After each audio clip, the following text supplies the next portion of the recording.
Después de adorar al sol, de medir el tiempo con su ayuda y organizar un calendario que fijara con certeza las fechas de la siembra y la cosecha, el hombre organizó el aprovechamiento de la energía solar, que podríamos llamar pasivo, para diferenciarlo del activo, que se obtiene con la moderna tecnología. Ahora bien, de la energía procedente del Sol que alcanza la atmósfera terrestre, solo la mitad llega a la superficie del planeta. En los niveles superiores de la atmósfera se absorbe la mayor parte de la energía ultravioleta. Otra parte vuelve al espacio por difusión, reflexión y refracción. Por último, la restante es absorbida por el vapor de agua y otros componentes de la atmósfera. La energía solar es una fuente de energía virtualmente inagotable. Con la energía solar podemos producir varias decenas de miles de veces toda la electricidad que consume la humanidad hoy, y por lo tanto se puede decir que si se aprovechase tecnológicamente en su forma perfecta, no habría nunca problemas de energía. El problema de la energía solar es que su flujo de energía es relativamente bajo, no es muy bajo, pero no es tampoco muy elevado, y esto hace que la explotación, que la obtención que la producción de la energía solar sea relativamente costosa. Sin embargo, hay un efecto que también ayuda mucho a la propagación de esta energía, y es su carácter descentralizado. De manera que esto permite que, a pesar de que el precio actual de la energía solar es del orden de 4 veces más elevado que el precio de la energía convencional, el crecimiento de los mercados sea en el rango del 30% en los últimos 4 años, y esto nos permite vislumbrar que para mediados del siglo XXI el 20% de la electricidad de la humanidad, lo cual es muchísimo, va a provenir del sol.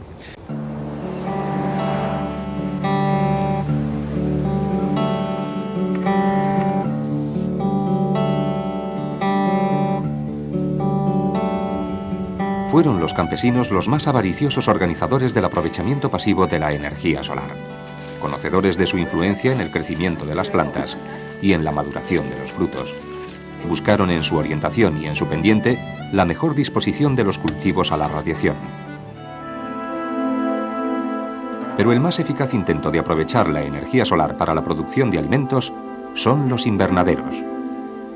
Su precedente más antiguo serían las camas de cultivo acristaladas con cuarzo transparente que proveían durante todo el año de pepinos al César Tiberio. En el siglo XVII aparecen las primeras estructuras cubiertas con vidrio, en Inglaterra, de donde pasarán a los Estados Unidos. Desde 1915, en que se inicia el empleo del plástico para cubrir los invernaderos, su desarrollo ha sido incesante en la zona del poniente almeriense, donde en la actualidad se contabilizan alrededor de 30.000 hectáreas instaladas. Un sistema tradicional de aprovechamiento pasivo de la energía solar en la construcción son las galerías. Su eficaz efecto termorregulador propició su empleo ininterrumpidamente durante los últimos 200 años. En el siglo XIX se montan los miradores o costureros, que eran balcones acristalados que protegían una pequeña porción de muro. La galería se formó después, al cerrar un balcón corrido, generalmente en la segunda o tercera planta, de donde pasan a ocupar la fachada entera. En la actualidad, los nuevos materiales que sustituyen al tradicional dominio de la madera, en especial el aluminio lacado, amplían notablemente las posibilidades de su superficie de aprovechamiento para arquitectura bioclimática o energéticamente autosuficiente.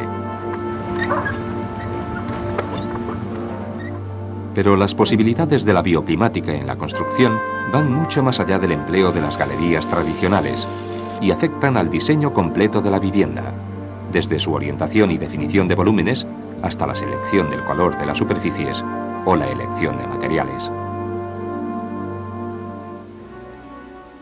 La arquitectura bioclimática es hoy en día una realidad.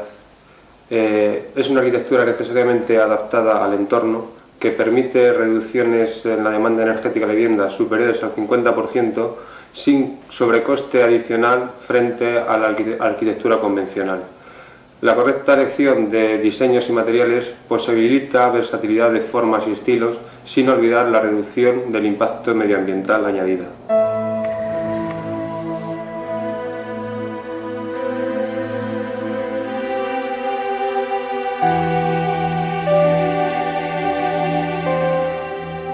Hemos visto cómo el hombre ha hecho uso de la energía energía solar de forma pasiva. Vamos a ver ahora cómo se puede aprovechar esta energía de forma activa con las modernas tecnologías, bien para producir calor o electricidad.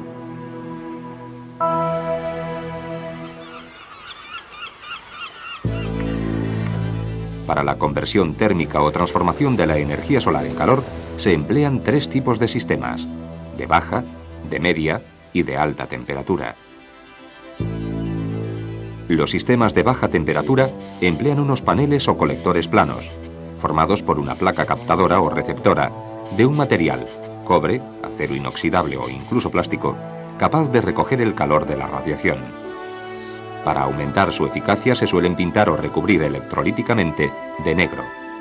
El calor absorbido por la placa va a pasar a un fluido, generalmente agua o líquido anticongelante, distribuido por medio de un circuito a toda la instalación. La circulación del fluido puede ser natural, aprovechando el efecto termosifón, o forzada, por medio de una bomba impulsora. La placa captadora va protegida externamente por una cubierta transparente, que además de esta función protectora, aumenta el rendimiento del colector, al producir el efecto invernadero. En efecto, los rayos del sol atraviesan las superficies de vidrio y de determinados plásticos transparentes sin sufrir modificaciones. Sin embargo, la radiación infrarroja emitida por los cuerpos calientes se refleja en esa superficie, que se convierte así en una trampa para el calor de los rayos solares, por lo que cualquier cuerpo situado dentro sube a una temperatura muy superior a la que alcanzaría si recibiese directamente la radiación.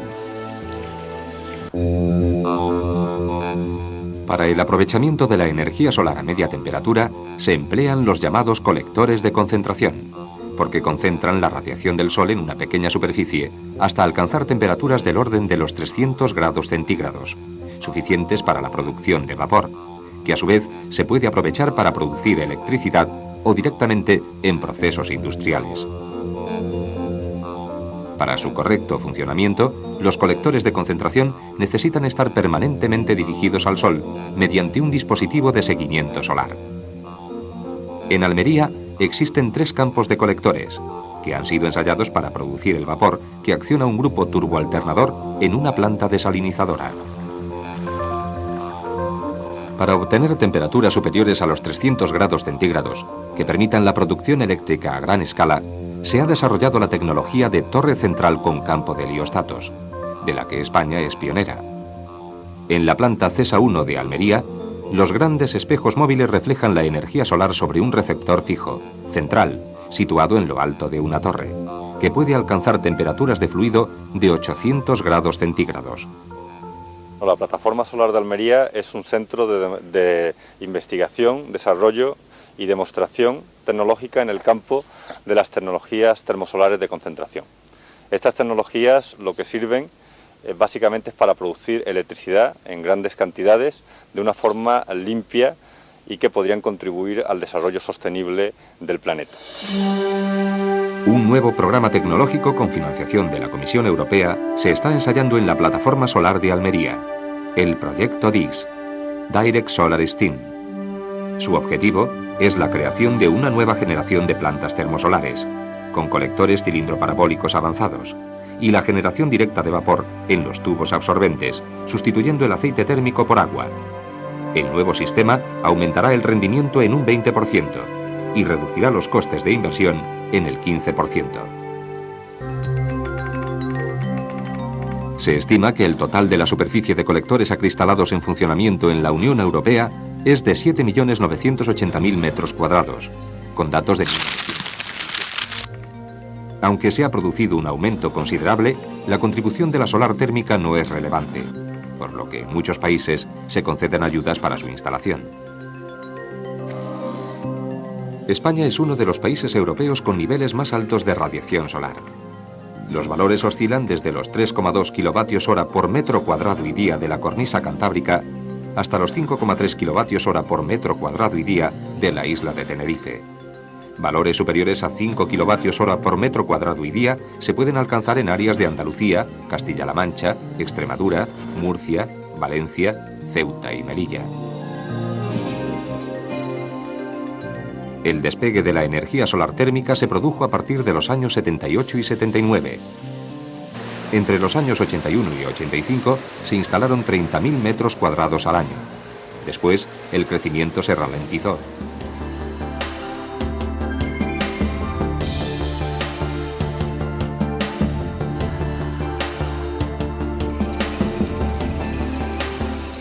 La conversión directa de la energía solar en energía eléctrica se realiza por medio de las llamadas células solares, dispositivos que aprovechan el efecto fotovoltaico, es decir, la capacidad de algunos materiales semiconductores para generar electricidad, cuando incide sobre ellos una radiación luminosa.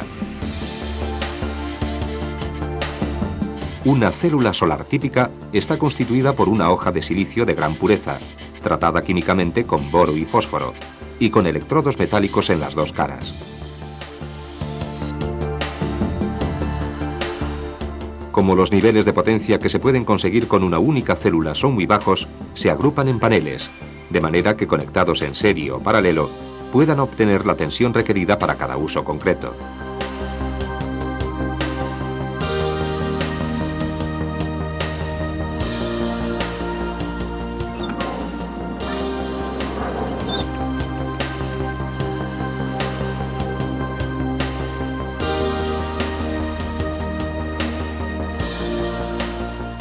El efecto fotovoltaico fue empleado en 1955 por primera vez para abastecer un repetidor de señal. Desde entonces, su uso se ha extendido desde cualquier rincón del mundo rural hasta la inmensidad del espacio exterior.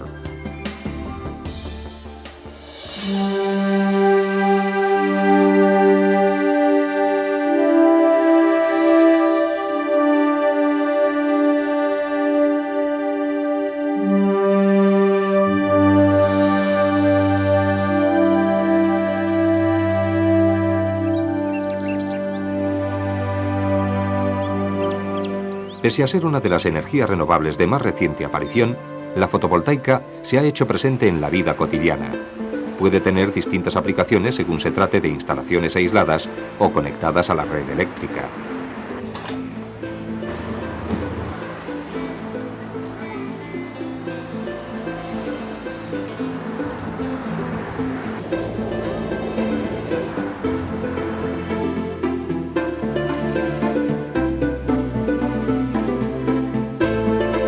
La energía solar puede solucionar problemas de abastecimiento en lugares aislados y contribuir también a la conservación medioambiental, como las placas fotovoltaicas instaladas en el Parque Natural de las Islas Cíes, en la ría de Vigo.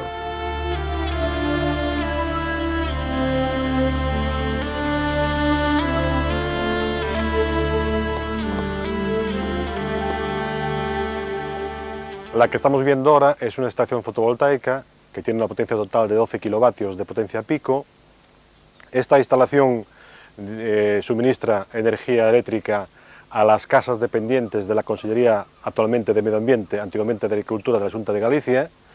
El objetivo de ella era sustituir el generador de gasoil que estaba antes funcionando en estas instalaciones y justamente poner estas energías renovables. La Xunta, pues a través de la Junta Rectora, pues estuvo de acuerdo en hacer la instalación y a continuación solicitamos ayudas a la Comunidad Europea, al proyecto Termí y también al Ministerio de Industria.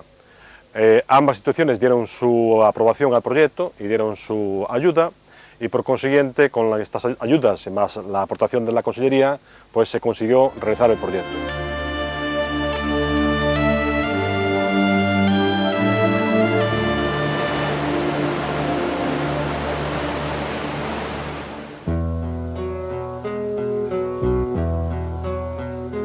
Una de las mayores plantas de energía solar fotovoltaica de Europa se puso en funcionamiento en la localidad toledana de Puebla de Montalbán.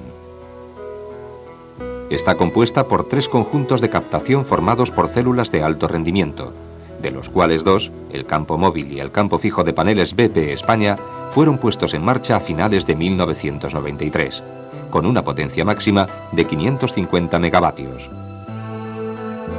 Un año después, entró en funcionamiento el tercero de los campos, formado por paneles Nuken, y que desarrolla una potencia máxima de 450 megavatios.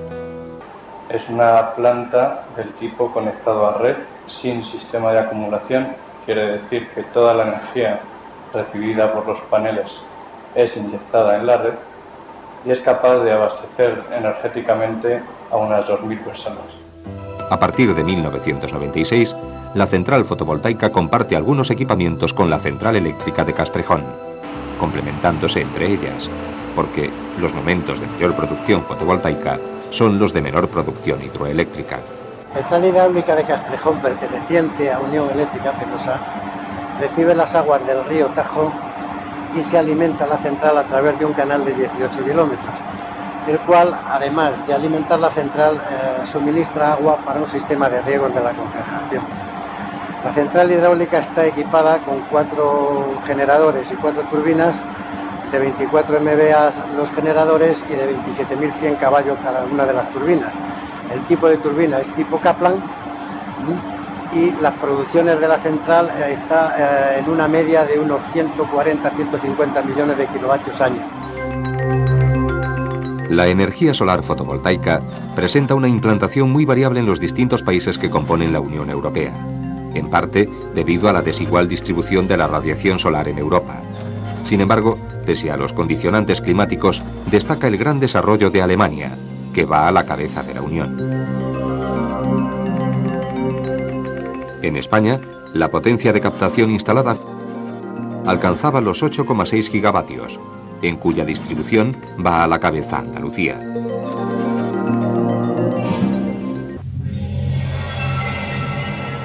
La luz del Sol tarda 8 minutos en llegar a la Tierra. Se podría decir que recibimos una energía del pasado. Y si consideramos que el Sol es una estrella secundaria, procedente de la explosión de una supernova, el origen de esta energía sería infinitamente más remoto. Por eso mismo, estamos obligados a su eficaz aprovechamiento, como si se tratase de una antigua herencia estelar, que pone cada día en marcha el prodigioso mecanismo de la vida en el planeta.